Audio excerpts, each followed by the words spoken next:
formed over. Never. There's no makeup on this face. My hair's all pulled back like it. Oh, you're I can't gorgeous. wait for it to get long again.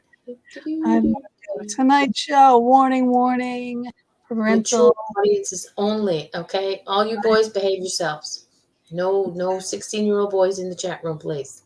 Show up, Exactly, but exactly. But we have our guests are only going to be with us for an hour.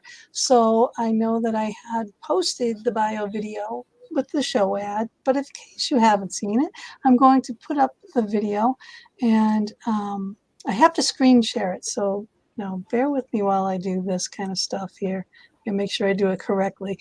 I don't know if our mic's mute, but here we go. So we're going to play the video, and then they will be with us as soon as it ends.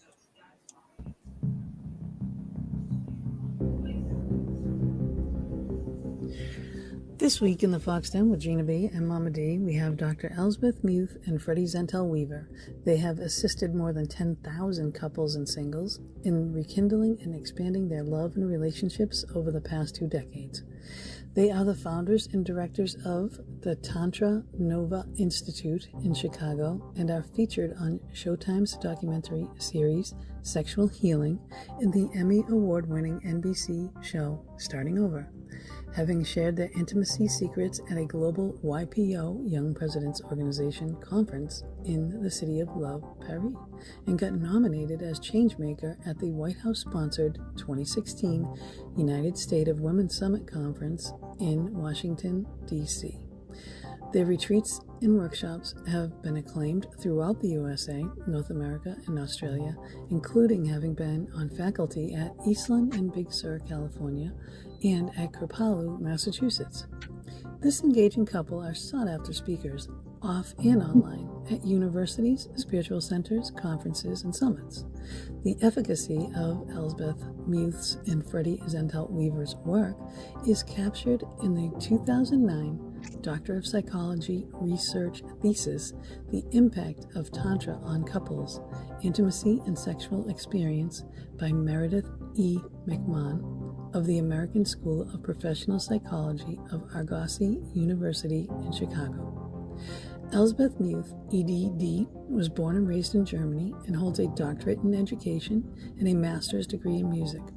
Her academic career includes an associate professorship in Germany and at Berklee School of Music, Boston, as well as fellowship at the University of Indianapolis, and she is an ontological design coach and a certified Tantra yoga teacher. In her previous life as a management consultant at Business Design Associates, founded by Dr. Fernando Flores, she worked with clients in the USA, Canada, and Europe. Freddy Zental Weaver co-led creative self-discovery seminars at the Institute for Creative Living in Los Angeles, San Diego, San Francisco, and Hawaii. He employs the creative self-discovery approach as he developed and pioneered by his father, psychologist and author Fred Weaver, MD. Freddy Zental is a performing artist who toured in the U.S. with a one-man show called Sexual Enlightenment and currently appears at Chicago jazz and piano clubs as a jazz singer. He holds a bachelor's degree in political science and is a certified Thai body worker and Tantra yoga teacher. Elsbeth and Freddy Zental are beloveds, life and business partners, and currently residing in Chicago. And now we welcome you to the Fox Den.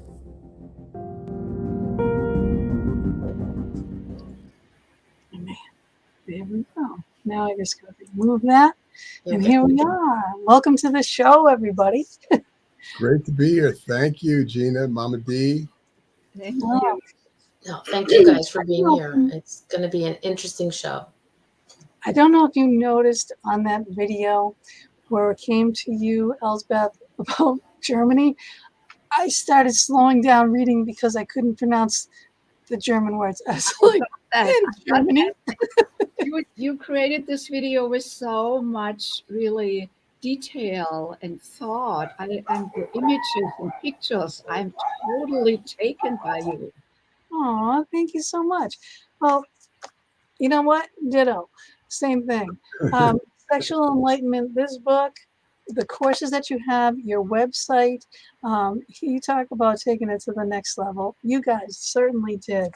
Mama's going to open it up, I think. Oh, where'd she go? Well, she wanted to know. Oh, there's puppies barking next door. She can you hear? Can you hear me, Mama? All right, can you hear me? All right. Mama D wants to know how you two met.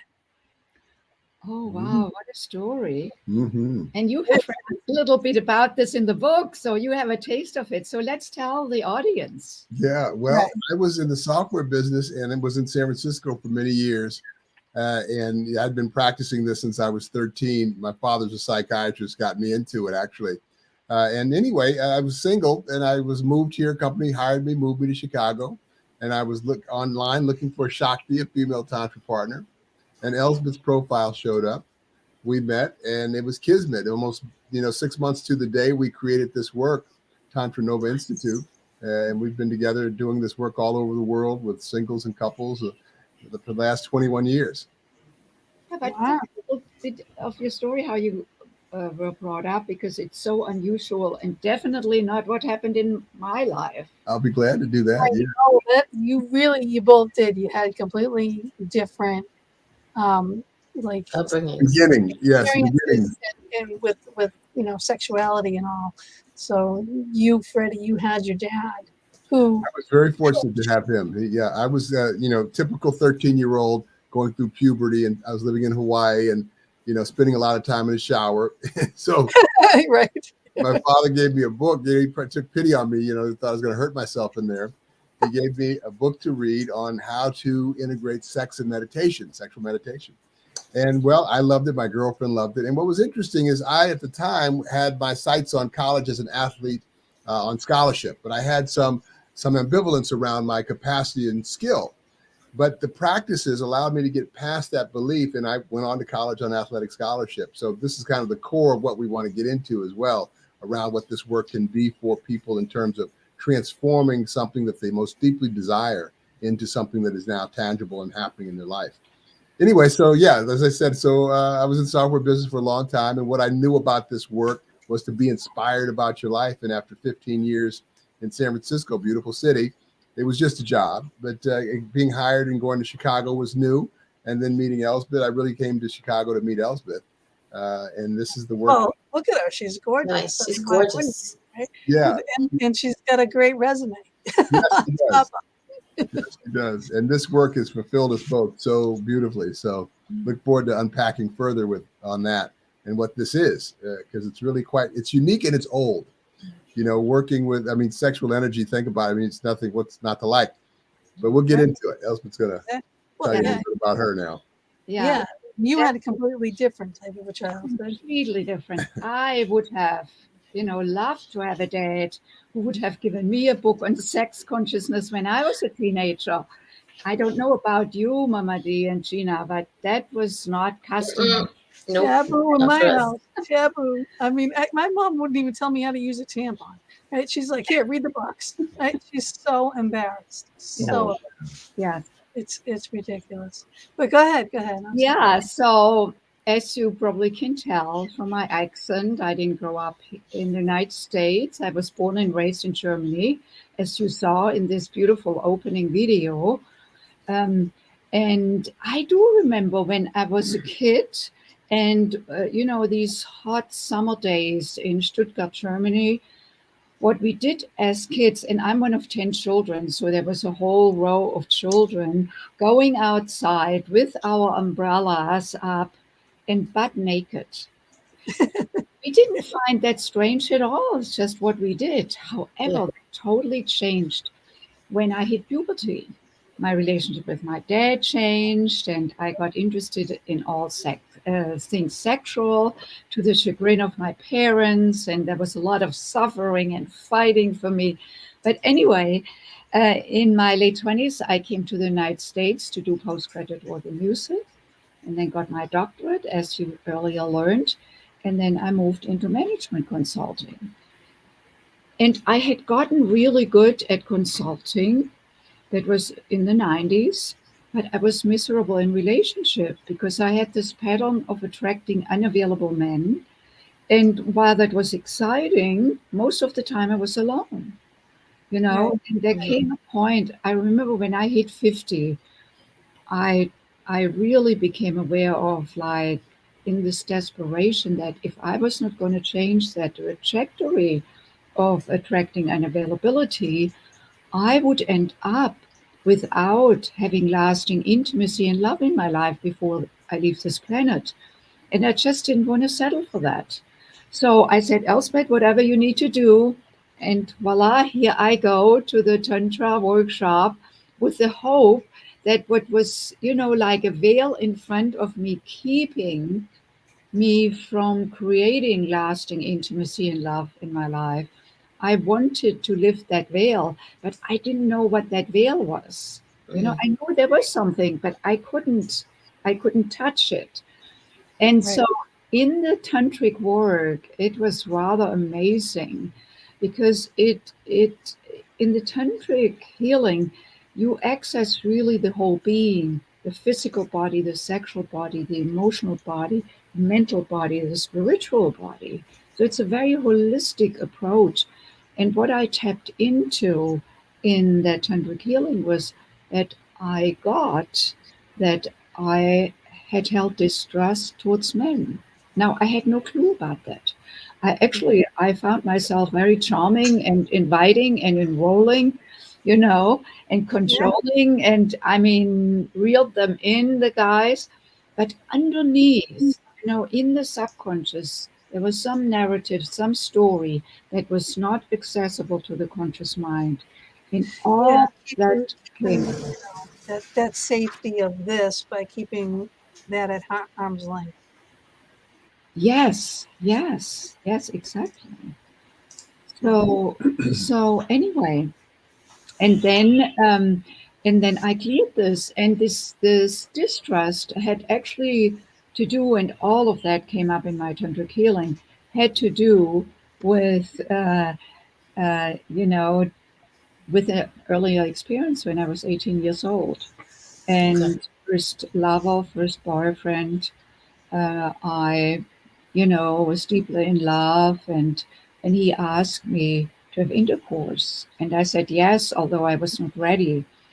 And then it was so freakingly painful. I had to go to the gynecologist, and the bill from the gynecologist went to my house. My father opened it. All hell broke loose. Mm-hmm. Right. He Right. called me a whore. And Oh, Right. yeah. a few weeks later, the boyfriend left the relationship. So there I was totally alone, no one to turn to. And that was the time when I started to armor myself and to, protect myself, and also made a decision, something like, see, Elsbeth, men are not there for you when you really need them. Yeah. And that decision Yeah. That's really that helped fear. me. Yeah. That fear of them leaving. Oh, it's huge. And oh my God, so many people are facing that. Yeah. So many, you Yes. know, like, oh, I can't do this because they'll leave. Oh, I can't say this because they'll leave, you know, and that's the way to live. Right. And then it's perhaps engaging on a more superficial level, or never fully opening up, because, just like attracting unavailability is actually, I'm not available, because there's something I'm holding back. So all of that got cleared in the healing. And then uh, what opened up for me was deeper trust in myself, deeper trust in men in general. And then 6 months later, Freddy Zental came into my life. Ta-da! I know, Ta-da! right? Miracle. Ta-da. It's awesome. Sure, It's not perfect. I would not have recognized him or be able to recognize him if I hadn't done my clearing work, Right. because he was available, and that wouldn't have fit with my previous pattern of attracting unavailability. So Yep. Now, can I just back you up for 1 second though? You said you met him in here like through a tantric dating site. and So there, so I had done my clearing, my healing, but because it was so powerful for me, the tantric healing, I decided to get trained as a teacher, left the consulting firm, And then I was open for the beloved. And I had my profile on a dating site. We are an early internet dating couple, 21 years ago. very early. And so Freddie showed up, and he wrote me in the second or third email. He said, and by the way, grew up in a tantric household. I didn't even know that this existed. And on my list, what was there was that I wanted to be with a man who definitely was very interested in learning to practice Tantra or already was practicing. I never could have thought of finding a man who grew up with this from his teenage years. So sometimes the universe gives you something you didn't even know it existed. Yeah, Exactly. exactly. Exactly. So now, how long until you started this sexual enlightenment? Well, it was 6 months to the day we met. We transcended what I call the romantic drama. Most people have kids or buy a house, and that they stay together. And we created this work. I went through the same teaching program that Elsbeth went through in Maui.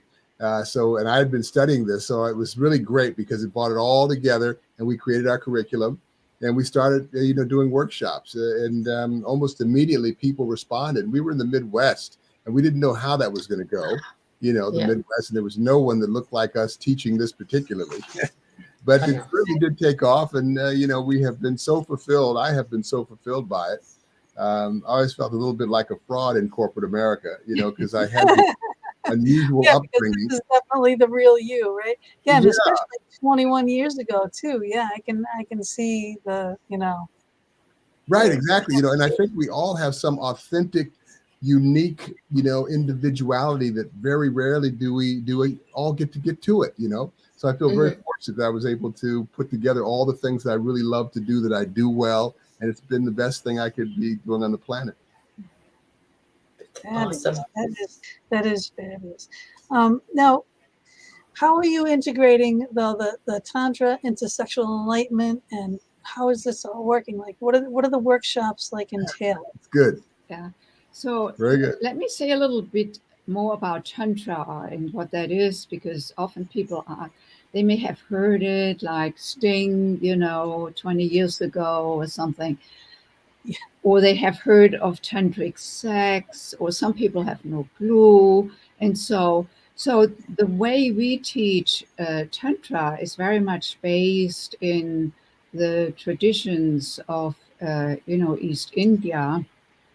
And we then combine it with Western technology and, how to transform our lives and so forth. So Tantra yoga is the original yoga of the energetic body. Most of us, or pretty much everybody, is familiar with the yoga that, Hatha yoga. yeah, that we can go to here Physical. at a street corner, the yoga studio, and that's Yeah. the yoga for the physical body, Right. which is great. But people are not familiar with the yoga of the energetic body. So in the tantric yoga, in the tantric practice, we get to tune with our energies. And I know, Mamadi, you are a Reiki master. So you're familiar with energy and have the hands for it to sense and move and all of that. And in the tantric practice, we take this into a little different swirl, because we actually also tap into life force sexual energy, as both in subtle stages as well as then also aroused stages. But the whole purpose here is to become conscious. So when we speak about sexual enlightenment, which may be like a juxtaposition, because Yeah. sexual and the enlightenment or the spiritual, traditionally we don't think they belong together. Yes, they belong very much together, because we are both an earthly being Yep. and a heavenly being Yep. all the time. So our spiritual being, while they are different in nature, they actually really complement each other very well. And in the tantric practice, we can learn how to move up our sexual life force energy in subtle aroused states or highly aroused states, connect with the third eye in the top of the head, and then move this energy down again. And the experience is that we really come into a whole body, a whole being experience within. And when we are with a beloved, that can happen in the flow with a beloved. Of course, we want that both of them are familiar with that practice so that we can really embellish it together. Yeah. I mean, I'm going to skip ahead on my list of questions. However, it's perfect segue for it. If one person in a couple, though, wants to pursue this and the other does not, do you encourage this? Do you say, come on aboard? And then maybe, that person can convince the other, or just... Yeah, well, when you come to do the work, you're always doing your own work, whether you're in a couplehood or not. If one couple's really not interested and the other is, well, there's usually a collective reason that one or the other is or isn't wanting to be in the workshop. So like, well, honey, we fight all the time, and I thought that this workshop might be of value. Well, I'm not interested. Okay, well, I'm interested in not fighting all the time, and I want to stay together. So I ask that you come to the workshop. Okay, they may come reluctantly. But what happens in the 3 days are very actionable insights that people get into what's creating them not being what they most say they deeply desire. And what opens up in the end of all of this is choice. So people choose, do they want to be together or not be together? Do they want to be together and fight, or to be together and not fight, or be together and be in harmony? So the choice is really up to people to decide. And the truth always comes out in terms of this work. But I want to say, Gina and Mama D, this is unique in terms of a transformational path, because there's a lot of things in terms of sex. I mean, first of all, it creates life. So I can't think of any more spiritual than that, creating life. And for the last That's like why it's the most powerful force on the planet, right? So that energy is so strong because we need to procreate. We need to keep life going. I mean, that's instilled in us, you know? It's limbically wired. We're limbically wired. And so the last 100 or so years, we've been recreating in terms of the development of contraceptives. And what we're teaching is how to co-create with this intelligent energy. And what happens is that when you bring consciousness to the sexual, the kernel of that energy, creativity and pleasure, start to show up as a default way of listening and being in areas of life that seem completely unrelated to life or sex. It's like if I said, I hate my job, 30 more years retirement. When I brought consciousness in this altered state that happens in the sexual, then I'm listening energetically. I'm listening vibrationally. And the vibration of that conversation internally, hate my job, that dog doesn't hunt anymore. So things shift in a very deep way, in a very broad way, when people come to do this work. Right. Because, I mean, everyone has our different stages, our different ages. We think differently, we act differently, we feel differently as we grow older, and it's like, go ahead. Okay, just a quick question. If somebody's listening to this and they're interested, what would you suggest the first step be? Great. Good. So, and I'm going to answer this, including also, Gina, what you brought up earlier. So you can come to TantraNova as a couple, as a pair. You can also come solo. Like I started studying Tantra solo because there was nobody in my life, but I wanted to do my own clearing work and integrate myself again between the sexual, emotional, and spiritual within. So it is open to singles and couples. And sometimes, yes, there may be one of two partners coming and is doing their work. And then perhaps luckily later on, the other one follows or not. So the first step to enter into the work is really learning about the subtle energy. We have 3 foundations workshops. One is a co-ed workshop for couples and singles, for men and women. And the work is really not so necessarily gender bound because in every human being there's energy and there's life force energy. And in order to relate to another, there needs to be polarity, like yin and yang or feminine and masculine. So what we are saying here is not just for heterosexual couples. That is for same-sex couples, for bisexual pairs, for transgender people, all of it, you know. Intimacy is intimacy. Your relationship is your relationship. Yes, yes. know, If we And don't it's have, all the same energy. right. And if we don't have that polarity, like, you know, the North and South Pole, Mhm. then there is no magnetism. You know, it falls apart, or we are both in our yang, our masculine energy like this, or in our feminine yin energy like this, you know. So now we want that play of that one is in their masculine, the other one in their feminine, because they complement each other. So the COVID workshop, the foundations workshop, that is very much about cultivating emotional intimacy. I cannot experience sexual intimacy if I cannot experience and be connected with emotional intimacy. Now, Yep. I can have sex, Yep. but not Right. sexual Yeah. Right. Many, Intimacy. Mhm. and many women have had sex throughout their lives and never really enjoyed it. Like you have a story in here about a poor girl who was faking orgasms, or her boyfriend or her husband or whoever it was like, no, we're not faking. It's like, yeah, Yeah. I mean, but that again, that's rampant and that's sad, because Well, there was a question that came up: the divine feminine and the divine yeah, masculine. yeah, So, she was actually talking about that at the time. So I was like, yeah, yeah. so for the woman, it's really a return to her goddess and owning her sexuality. Because forever in the world, women have been vilified for their goddess, their sexuality. They're a whore if they like sex. In places in the world, a woman could be stoned to death for having sex out of wedlock. So, in Yeah. general, in the tantric practices, is about a woman owning her sexual goddess. And for the man, it's about, in the divine masculine man is grounded in his masculine and also able to transcend what appears as lust, because a lot of men are run completely by the little head. You know, from day one, Mhm. ma, look, no hands, the little guy with the little heart on, and he's run by his little head his whole life. So, in all the variations of Tantra that there are, we're TantraNova, Tantra New, so we're integrating the West and the East in terms of transformational approaches and practices, is for the man to learn to separate ejaculation from orgasm. And that's where a lot of guys come to it, because they say, oh, I want to be able to go for 8 hours, like Sting said in an article 30 years ago.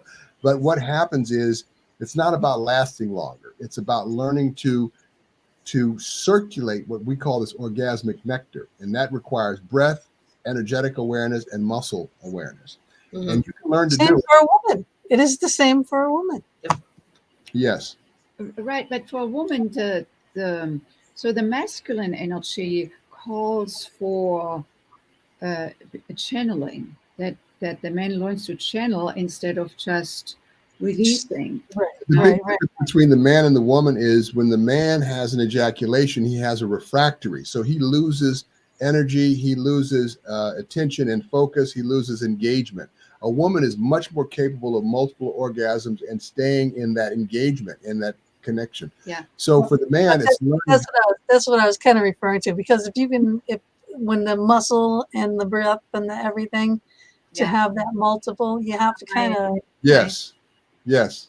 use your mindset, because you want to just stop too, like, okay, but no, but you can do it again, and you can do it again, and you can do it again, right? And it's just like, and it's amazing, but it is a control thing too. You do Yeah, have we call it mastery, because controlling is still a little force. When the man really can do this practice, it's like he masters that energy instead of the energy mastering him. Yep. right, You know, just right. like with emotions, my anger can either master me, Yeah. or I Yeah. can master my anger. So in the same way, because That's my baby right there. because anger is just much an impulse as the sexual arousal is. You know, we don't think about, do I want to get horny now or not? Now I'm just horny. Or I don't decide, Elspeth, do you want to get angry? No, I feel the anger. However, Yeah. as a human being, given that I have a conscious, reflective mind, I can pause through the breath a little bit and then watch my anger like, I am angry. Now, do I want to pursue this anger, or am I more committed to harmony in my relationship versus, making Freddie wrong or blaming him, or that doesn't lead anywhere?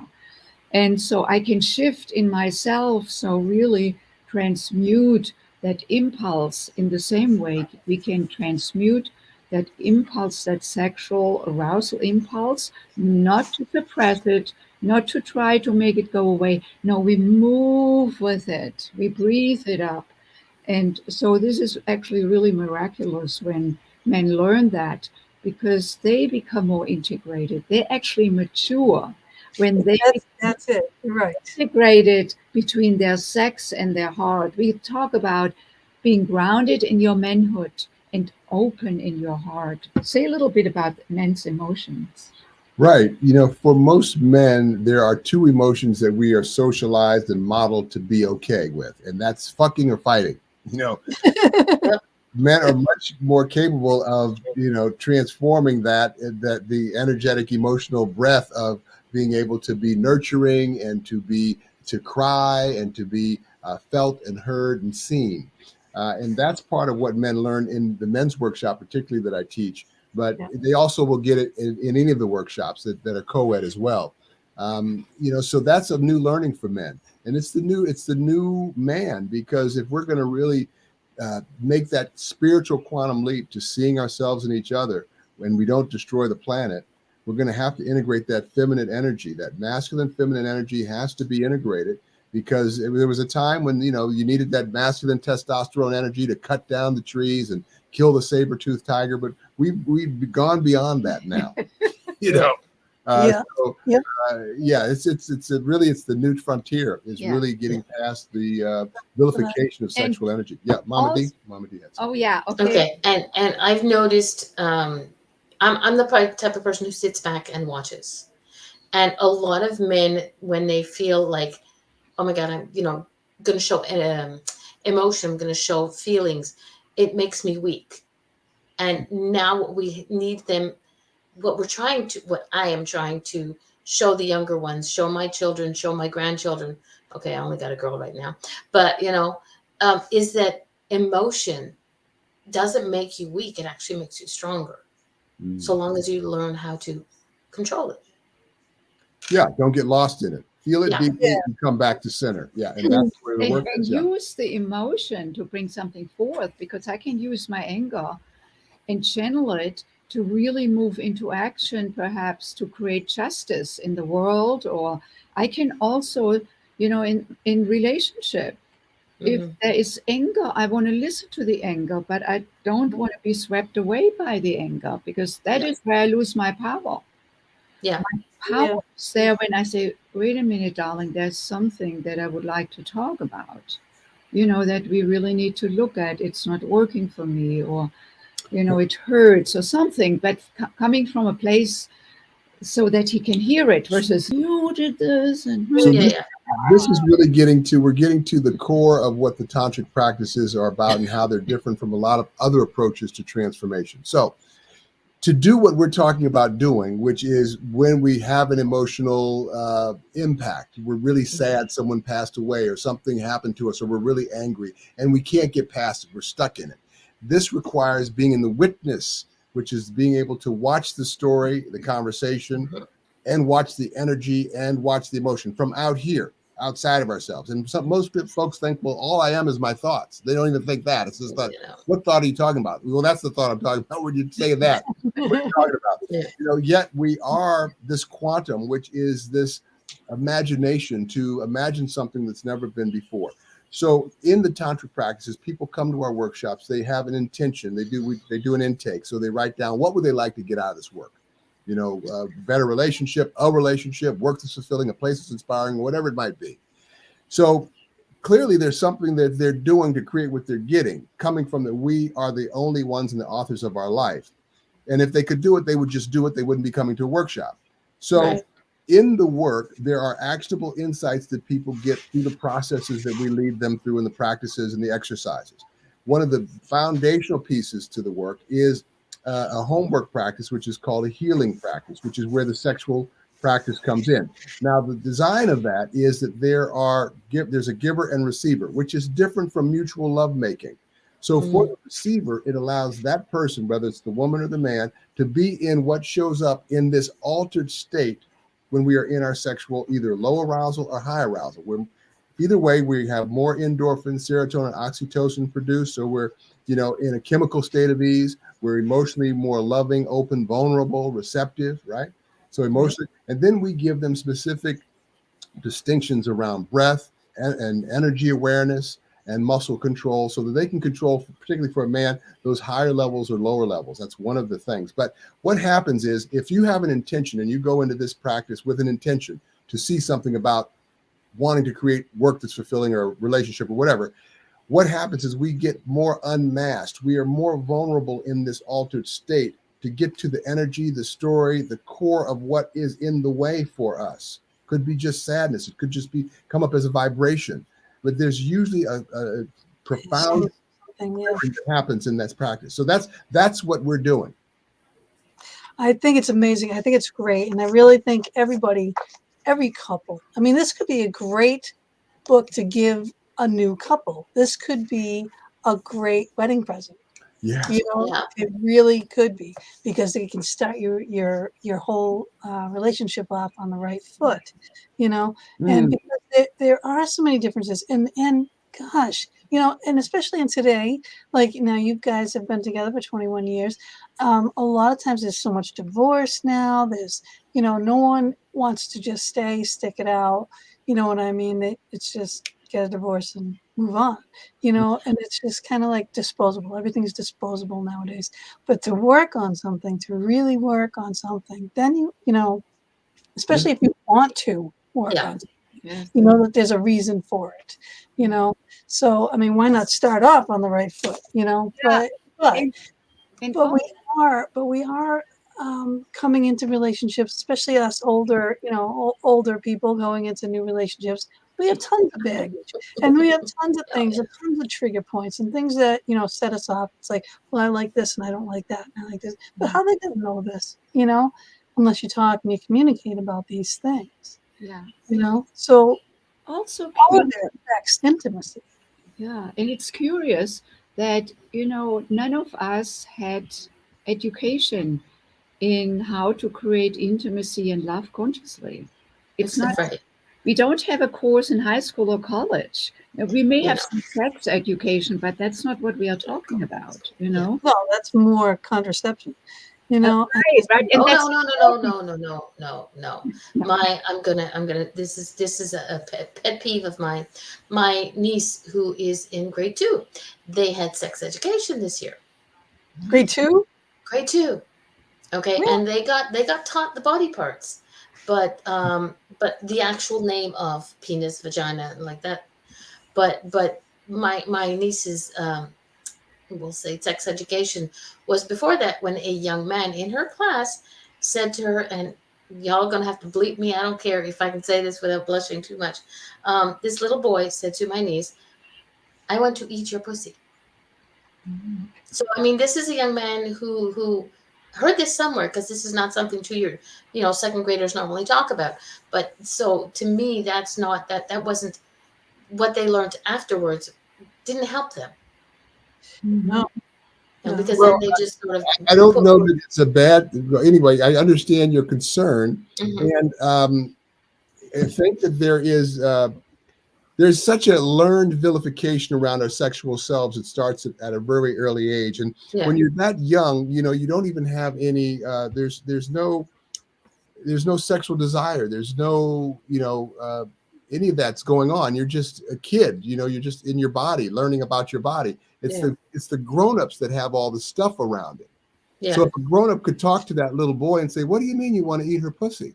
What do you mean when you say that?" "Oh, it's just something I heard." Okay, and then you could explain to him what that is and how that might not be an appropriate thing to say, as opposed to go crazy and cattywampers on him, and then it becomes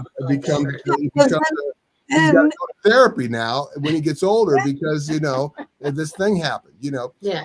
So it's and the then growth. that's causing the block. That's like it, that you explained in here. This is something that happened, way long ago, like what happened with you with your father, saying, "Oh, you're a whore, oh this, oh that, why, blah blah blah," right? That stays with you, and then Yeah. that is a stigmatism towards you later on, trying to have a good, nice intimate relationship with someone, and on that Yeah.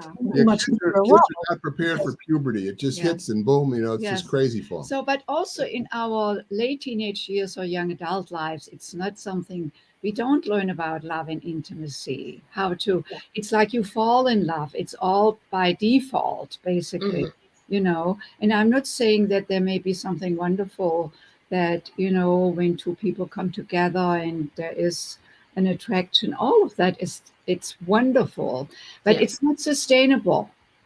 It goes off then once the hormones have subsided a little bit after 5 days or 5 years. It depends on the couplehood.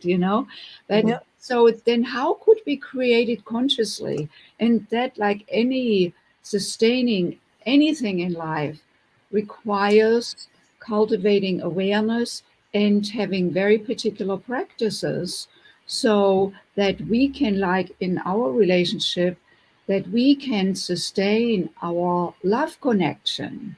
You know, Mhm. making love doesn't just start in the bedroom. It's like, No. No, it, oh, absolutely not. And then especially if someone will like, well, you never this and you never that and you never this and we never have sex. And it's like, oh yeah, because that's just what I want to do right now after having a fight, right? yes, yeah. Never.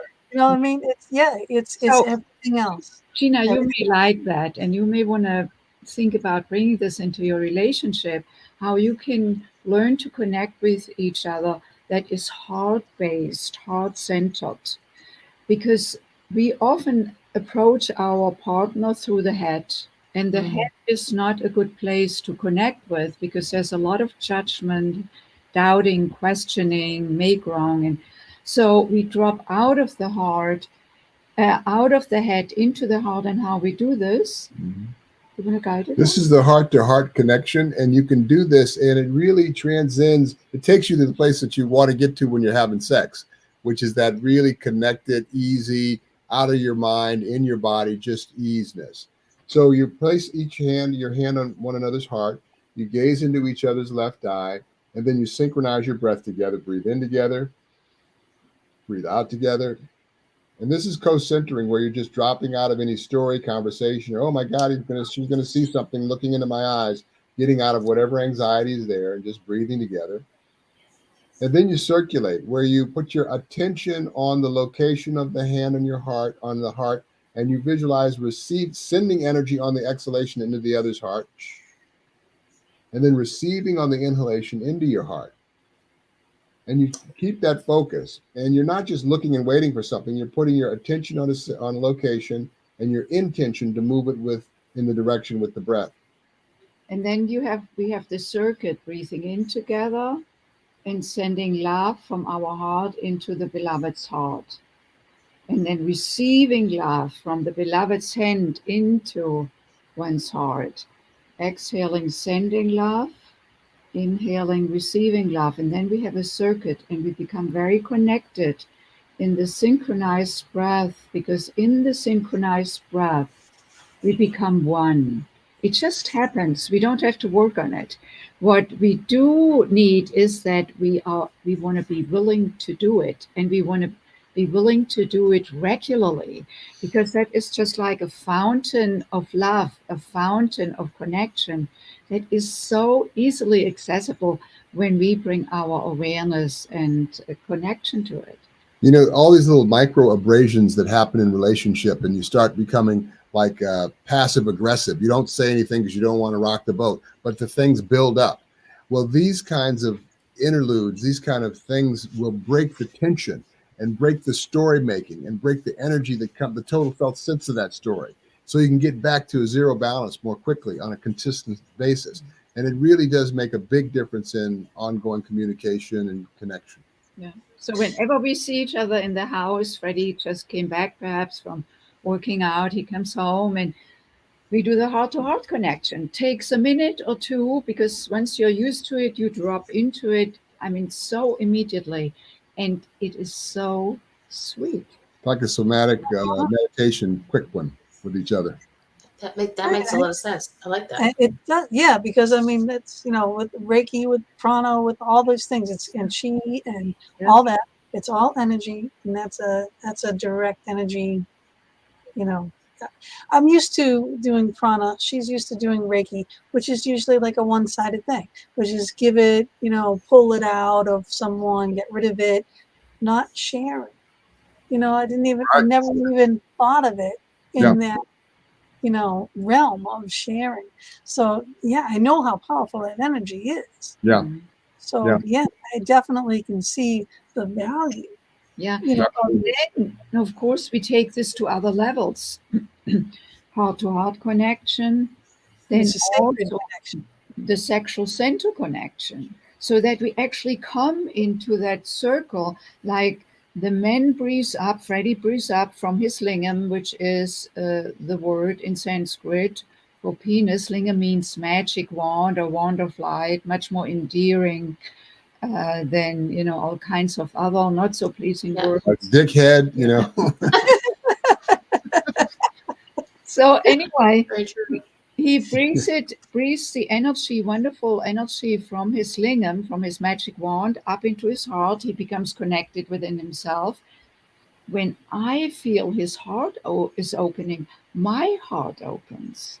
You're right. And when my heart opens, guess what? My sexual center opens. And in Sanskrit, that's called yoni. A woman's sexual center is yoni, which means sacred space. You know, Yeah. and if you two and I would have been introduced when we were 13 years old to our sexual center as a sacred space, perhaps our sexual trajectory may have gone quite different. You Yes. know, honoring this part of us, uh, cherishing, loving. So, but anyway, what I want to show is the circuit, that we can have a circuit here on the heart level. We can have a circuit on the sexual level. We can have a circuit on the sexual heart, sexual, like, you know, so all of it becomes like a circuitry that has us flow together, because Mhm. in the end, it's about flowing. It's about flow. When we are in flow, we feel well, we feel happy. When we are stagnant, constricted, that is when we get sick emotionally, physically, mentally. That's true. That's Very true. true. Very And, true. now a lot of this, it's kind of a trust building thing too, you know. So, you know, it's very on every single level. I mean, I love, and I actually do like the way that you did this book too, is how you bring it in. You get to the practices, you get to the healing, the sexual healing, which was a lot. You focused a lot on that, which is great. And then you going into the practices and then how you can do this. This is like a great preface. I mean, I would say definitely read the book. If you're interested in any of doing this, read the book first, so you at least get a little bit of an inkling on what is going on, and then you know what you're after. So I think if you ask those questions, what do you want out of your relationship, you might have a little better feeling. It's available in Audible as well. Yeah, in audiobook now. We released it a few months ago, and so because many people now like actually to read books. Oh, there it is. There it is. Yep, there's the book, and it is on Amazon, on Audible on Amazon. You can go to the TantraNova.com page, and they do have products and everything too. So there are things like what she was just talking about, the yoni. There is a yoni egg. There is the wand. There is a lot of things that you can get. The site is amazing. It's amazing. It truly is. The workshops are there. The various workshops, work from home type thing, work, you know, there with you. You're in Chicago. Yes. We are in Chicago. Yeah. Yes. And also just to let all the listeners know that like Freddy's men's workshop, it's a hybrid workshop, so you can participate either in person in Chicago or through Zoom, and it's just as powerful. I do an all women's workshop, which is called Awaken to Your Feminine Essence. Again, can be attended both on Zoom and in person. They are 3-day or 2-day workshops. So there's a kind of an immersion for 2 or 3 days into the work. And people come out differently. You know, they come with very particular intentions they set out initially. And the promise is that they will fulfill their intention when they leave the workshop. Of course, then you want to continue practice. Yeah, exactly. I think the idea of reading the book first is great because it's like a lot of people are curious, and it's like you go to the water's edge. You don't jump in feet first and just blindly go. For me, I put my feet in. I want to feel what the water's like, whether I'm going to freeze my focus off or not. So for me, reading the book sort of gives people an idea of what to expect, not just kind of go in with one idea and then get there and go, well, this isn't what I wanted. Reading this book sort of gives you the feel of what it's going to be about. And Right. if you want to go further, then yeah, go for it. This is Yeah. an amazing couple. Mm. Okay. Yeah. The energy that they give Sweet, you. Marie, Just thank the you. conversation about where you were doing the breathing exercises, the heart connection. It's like I'm sitting here going, okay, I'm breathing it, I'm doing it with you, I'm breathing it with you. But that's the Reiki in me, that the master in me that just wants to the connection of the energy is like awesome. And Yeah. kinetic. Can you feel the power off of Yeah. them? Oh yeah. Just their presence. Yeah, Is Yep. you guys are tapped in. That's the thing is, and anybody in a body who's willing can learn to tap into this God-given connection that we all are. It's the quantum, you know. It's the string theory. It's the connection of everything. You know, Exactly. it's yeah. So And this is for every relationship, every single Oh, relationship. yeah. And I think everyone needs, maybe it should be a class in school. You know, I mean, honestly,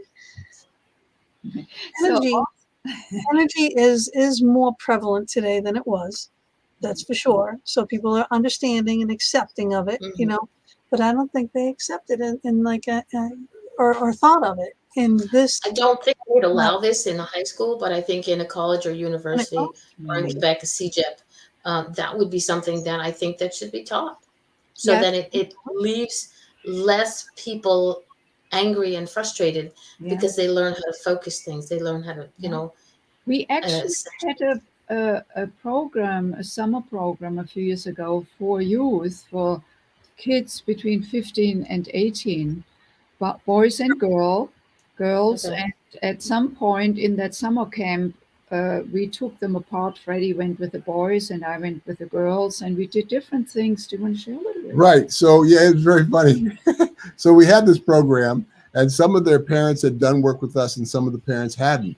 But at some point, we break the kids apart, and I'm in the room with eight guys, and I say, okay, guys, so now you're going to get a homework practice, and we're going to put together all the meditative practices and the breathing practices that we've been doing into a homework practice. I said, so by a show of hands, how many of you guys masturbate? Nobody raises their hand. And I say, look, right. I'm over 50 and I masturbate. I raise my hand. They all laugh and they all raise their hand. All these kids are in their puberty, so they're already exploring. Right. And I said, okay, so what you're going to do, and I take a prop, a lingam, it's like a dildo, and I said, you're going to bring, and I teach them, show them how they're going to do their breathing and how they're going to stop, and they're going to do a PC squeeze, like they're holding a Kegel, like they're holding back the urination when they get to say 7, 10 being the ejaculatory moment, and the goal is not to ejaculate. And just to, when they get to that 7, to stop, squeeze, and breathe the energy, that feeling sensation, the second chakra, up to their heart. And so they go home and they do this practice. They come back, man, I really felt that energy. I didn't know I could do that. I didn't know I could last that long and not ejaculate. That's great. I have so much energy now. Now, I believe these 16, 17, and 18-year-old kids, men, are going to be better men when they grow older. Absolutely. Because they have already begun the road of transforming and transcending that what appears to women as lust. Yeah. Then again, men start feeling in that second chakra. It doesn't mean they're just horny and want nothing but sex. They want to feel something, and that's where they feel, because all the other emotions is either fucking or fighting. That's the only two avenues that are okay for men. Quote. Yeah, and for women, we Yeah. have 50 million. A million, right? So, but when men start getting, oh, I can be I can let my Mhm. emotions out. They start opening up. And so that's the part of it that starts to open that up for them when they start bringing consciousness to that sexual piece. And with the girls, I worked much more with them to guide them into start to listen to their heart so that they can really become confident in terms of what they want and what they don't want, so they can stand up for themselves.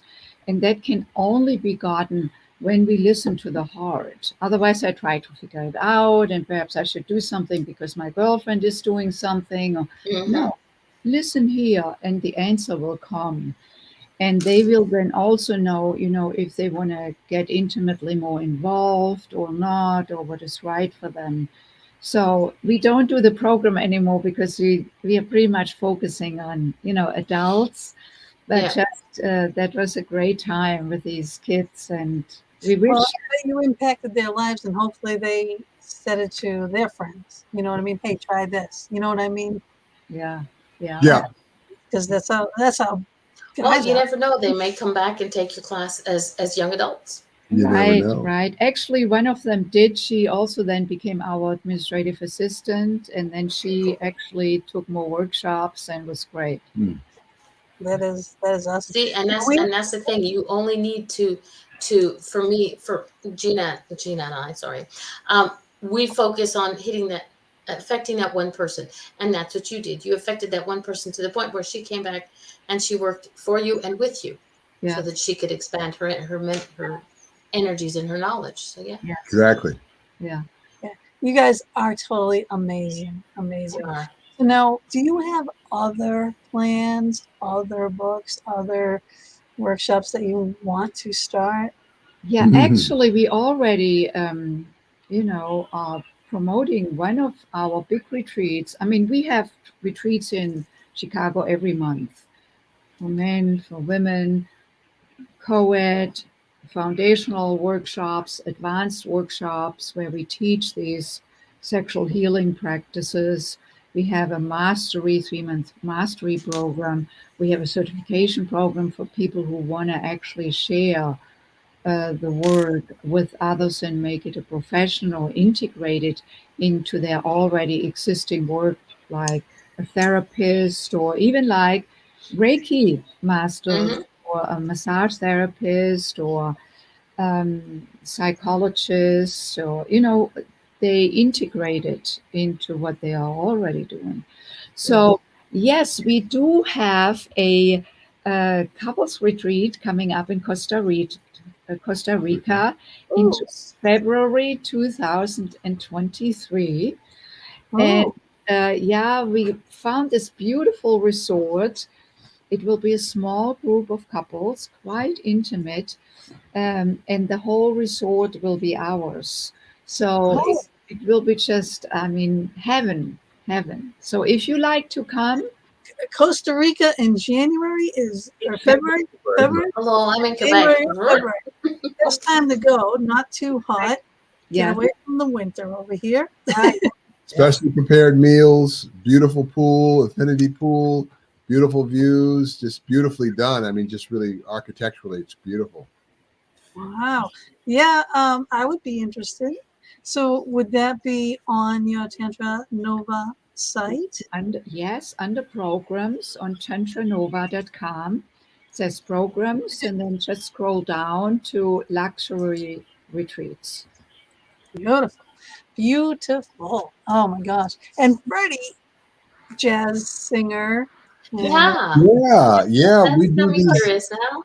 We have a musical soiree coming up in October where we invite everyone, but a lot of people who've done our work come and they get to wear their tuxedos and gowns, and I'm in my tux and I have my piano accompanist and I sing some of the old tunes, the Sinatra tunes and Sammy Davis Jr. Oh, tunes and nice. Nat King Cole And oh uh, my God, I love Nat King Cole. yeah, Oh, all oh, my heart and my soul. all Oh about my God. romance, love, and intimacy. yeah, it's Woo! a lot of Can fun. you give us And a little taste? A my little. romance doesn't have to have a moon in the sky. My romance doesn't need a blue lagoon standing by. No month of May. No twinkling star, no hideaway, no soft guitar. Okay. All you need is words. So yeah, stuff like Bravo. that. Of course, I've got piano. Bravo. My voice is warmed up, and it's a lot of fun. So that we love Yes. doing. Yeah. Thank you very much for that. What I loved, I'm gonna have to be honest with you, I loved your voice, was great. But what I loved was the look in her eyes as she looked at you as you sang. I was Oh, like, just passion, it's my adorable. biggest fan over here. Yeah, Yeah, would be sure of that one. that Yeah. is definitely the way that it should be. Mm. So what would be your final thoughts that you would like to leave our listeners with? Thanks for asking. So, the final thought that I want to share with each of you who is listening today is place your left hand on your heart. Take a deep breath into your heart and feel your heart opening into the hand. And then on the exhalation, feel how your chest relaxes. And in that breathing where the heart opens, and on the exhalation where the heart relaxes, it's like the wave, the ocean wave coming and going. And that is where you can become very easily connected with yourself, listen to yourself, and connect with your beautiful love that is in each of us. Mm. Amazing. Nice. Thank you very much for that one. So again, please, everybody should have this. You got kids, it's a thing. Buy one for yourself, give one to a friend. Yeah, like do you wanna better any one of your relationships in your life, and that's the way to do it. But I want to just say thank you. I don't know what happened to our Athena. I think she must have gotten caught. She's a Soccer soccer mom. mom, so she must have gotten caught up. But I am going to say good night to everyone. If you guys want to hang for just one quick little minute, we will see you all next week. And thank you for joining us on the Fox 10. Please share this show, and please look them up. Look at the website. You will not be disappointed. Thank Zental. Thank you again for joining us for another episode in the Fox Den. We're here every Thursday evening from 8 to 10 p.m. Eastern Standard Time, bringing you a variety of guests, streaming live on Facebook, YouTube, and our Anchor venues. We would love it if you would go to our YouTube channel, The Fox Den with Gina B and Mama D, and please subscribe, share, and definitely hit the notification button to never miss a show. We'll see you all next week, and subscribers, watch for our pop-up shows as well.